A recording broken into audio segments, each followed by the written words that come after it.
Buckle up. This war is going to take a very, very long time. That's not a Pentagon briefing. That's not an address from the Oval Office. That's a social media post. The President of the United States just launched a regime change war against Iran, and he's announcing it the same way you'd announce a fantasy football trade. No speech, no press conference, no explanation to the 330 million Americans whose sons and daughters he just put in harm's way.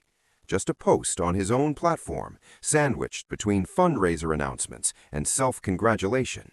And to understand why this is so much more dangerous than it looks, we need to pull back the curtain on what's actually unfolding and what almost nobody is talking about. Let's rewind. The original justification for military action against Iran was straightforward: stop uranium enrichment. That was the stated objective: prevent Iran from building a nuclear weapon. And whatever your politics, that's a goal most reasonable people can get behind. But here's where it gets complicated. Iran agreed.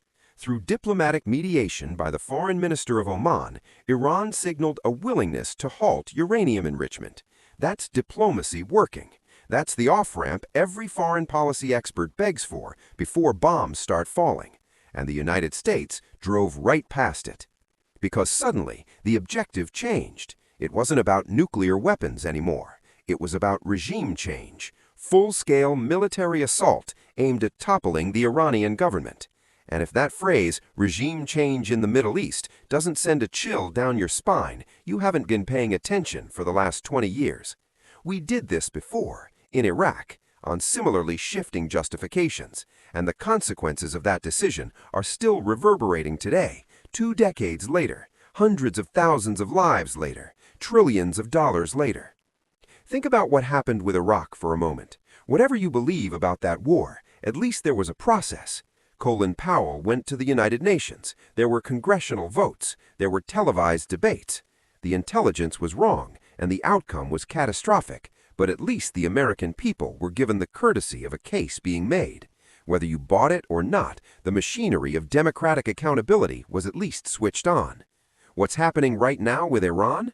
That machinery isn't broken. It was never turned on. A government that goes to war without public deliberation isn't acting like a democracy. It's acting like something else entirely. And that should concern everyone, regardless of what you think about Iran's government. So here's the central question this video is really about. How does a president take a country to war without making his case to the American people, without exhausting diplomacy, without congressional authorization, and without a plan for what comes after? And how did we get to a place where that's even possible? Let's talk about what's actually happening on the ground right now. The United States and Israel have launched sustained airstrikes across Iran. According to Iranian media, and this has been independently confirmed, Ayatollah Khamenei is dead. That is an enormous development. The supreme leader of the Islamic Republic killed in a joint U.S.-Israeli military operation. Donald Trump posted about it on social media, writing that Khamenei was one of the most evil people in history and expressing hope that the Iranian Guard Corps would peacefully merge with the Iranian patriots. That's a direct quote. His plan, such as it is, amounts to, "We killed the leader, now hopefully everybody gets along." Senator Tom Cotton, who chairs the Senate Intelligence Committee, has said publicly that this conflict will last weeks, not days. He described it as a joint effort between the United States, Israel, and unnamed Arab partners, though it should be noted we have no confirmation that any Arab nation has formally joined the coalition. What we do have confirmation of is that Iran is retaliating hard. Ballistic missiles and drones have struck American military installations and surrounding areas in Bahrain, the United Arab Emirates, Kuwait, Jordan, and Saudi Arabia. The famous Burj Al Arab hotel in Dubai was hit and was on fire. The main tourist districts in Dubai were struck. Airports in Dubai and Bahrain were hit. Residential buildings in Bahrain took damage. This isn't a contained surgical strike. This is a widening regional conflict, and it's escalating by the hour. Now, the White House would tell you this was necessary. Senator Tim Scott articulated the administration's position. Iran was building missiles, threatening Israel, threatening American troops, and refused to stop enriching uranium. Scott said the president didn't have any option. And if that were the complete picture, you could at least understand the argument. But here's the problem with that defense. Diplomacy was working. Iran had agreed to halt enrichment. The goalposts moved from nonproliferation to regime change after Iran came to the table. When you reject the diplomatic solution and then claim you had no option but war, you're not describing necessity, you're describing a choice, and it's a choice that demands scrutiny. But that's not even the worst part. Here's what almost nobody is focusing on, and it matters enormously. U.S. intelligence agencies long assessed that killing the Ayatollah would not moderate Iran, it would radicalize it. The CIA's own analysis has consistently concluded that Khamenei's successor would be more of a hardliner, not less, not a moderate, not someone open to negotiation, someone more extreme. The Islamic Republic has a succession plan. It was designed specifically for this scenario. So when Trump posts, hopefully the Revolutionary Guard merges with Iranian patriots, he's not articulating a strategy, he's articulating a wish, and wishes are not foreign policy. The institutional structure of the Islamic Republic remains intact, the military apparatus remains intact, and now it's led by people with even less incentive to negotiate and every reason to escalate. And when you pull on that thread, an entirely different picture emerges. Iran is making moves in the Strait of Hormuz. Now, whether the strait is fully closed is still a matter of conflicting reports, but what is confirmed is this: ships are not entering the Persian Gulf. Maritime insurers are canceling policies and raising premiums by as much as 50%. Oil and gas companies are suspending shipments through the strait. Let that sink in. The Strait of Hormuz is the single most critical oil choke point on Earth. Roughly 20% of the world's petroleum passes through it. If it stays disrupted for weeks, which is the timeline Cotton himself laid out, the economic consequences don't stay in the Middle East. They land on your kitchen table. Gas prices, heating costs, supply chains, inflation. This war isn't abstract. It has a price tag, and American families are going to pay it. But here's the detail almost nobody is focusing on, and this changes everything. While all of this is happening, while American service members are in active combat zones, while Iranian missiles are striking allied nations, while a regional war is unfolding in real time, the President of the United States attended a Republican fundraiser at Mar-a-Lago. The White House traveling press pool, which included the BBC, was told they would not see or hear from Donald Trump that evening. His press secretary, Caroline Leavitt, said the fundraiser was more important than ever. More important than ever. Let those words land. More important than addressing the nation about a war he just started. More important than explaining to military families why their loved ones are now in a combat zone. More important than laying out objectives or a timeline or an exit strategy, any of the things we expect from a commander-in-chief during wartime. And remember what Trump himself said the night before. His statement, delivered while wearing a USA hat, was this: "It's war, and in wars, people die, so what can you do about it?" That's the depth of engagement. That's the level of gravity being brought to a conflict that could reshape the Middle East for a generation. People die. What can you do? Greg Nunziata, who served as domestic policy advisor for Marco Rubio, put it this way. He said he doesn't have a position on the wisdom of the strikes, but that it is profoundly troubling that our peace president went to war with zero attempt to make the case to the country. That's not a Democrat talking. That's someone from inside the Republican foreign policy establishment. Think about what that tells you about priorities. Think about what that tells you about who this war is for. Democratic Senator John Ossoff laid it out with precision. He pointed out that 8 months ago, Trump claimed U.S. airstrikes had already destroyed Iran's nuclear program. That claim was false. Now, the same president is launching a full-scale regime change war without evidence of an imminent threat, without clear objectives, without having exhausted diplomacy, without a plan for the aftermath, and without congressional consent. Ossoff is calling for Congress to convene immediately and pass a war powers resolution.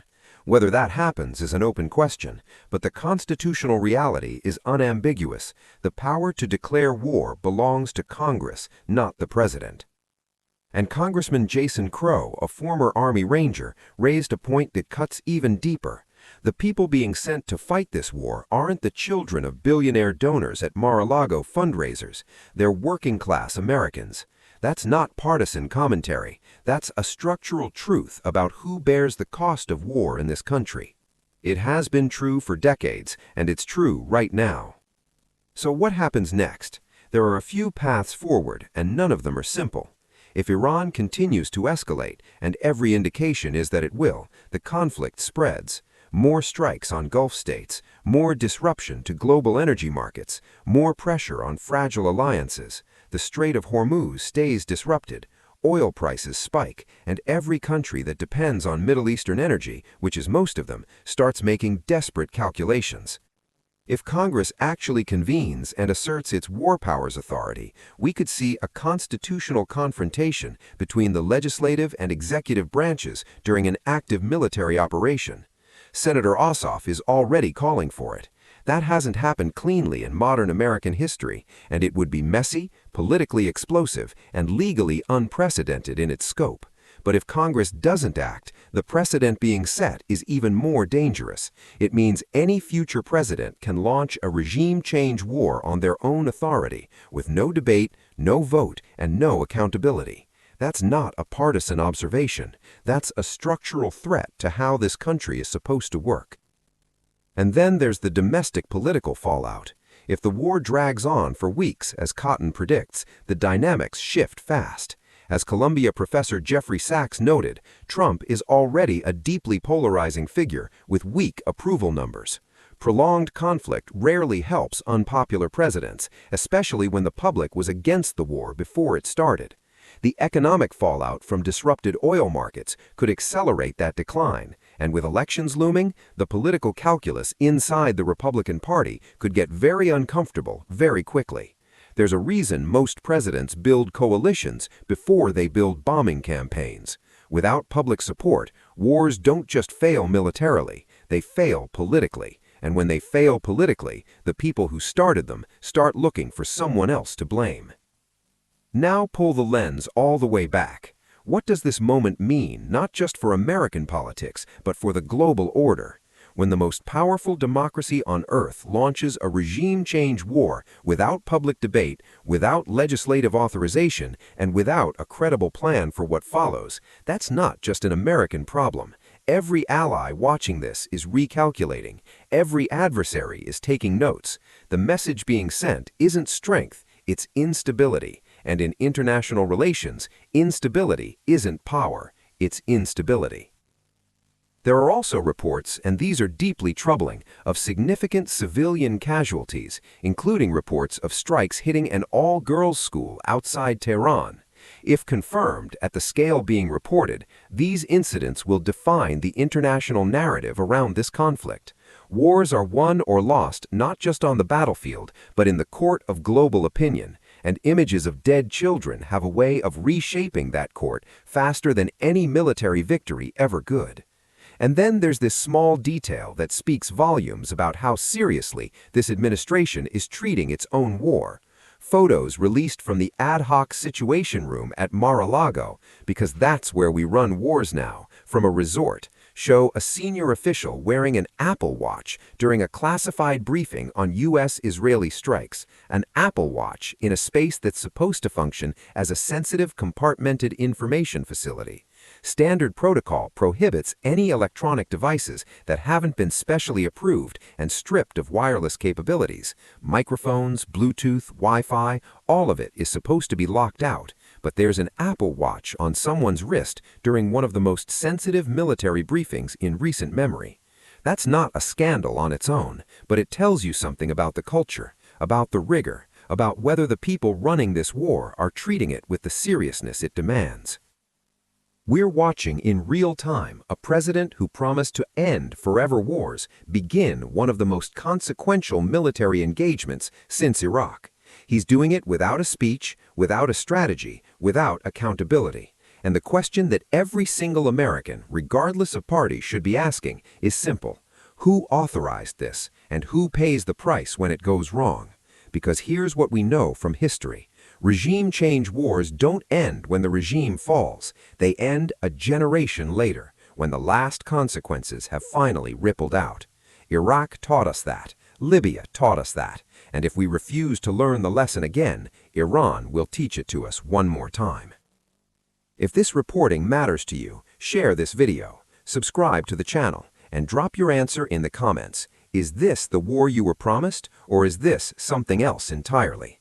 Because the answer to that question might just determine where this country goes next. The bombs are falling, the fundraisers are running, and somewhere between the two, the truth is waiting for someone to care enough to find it.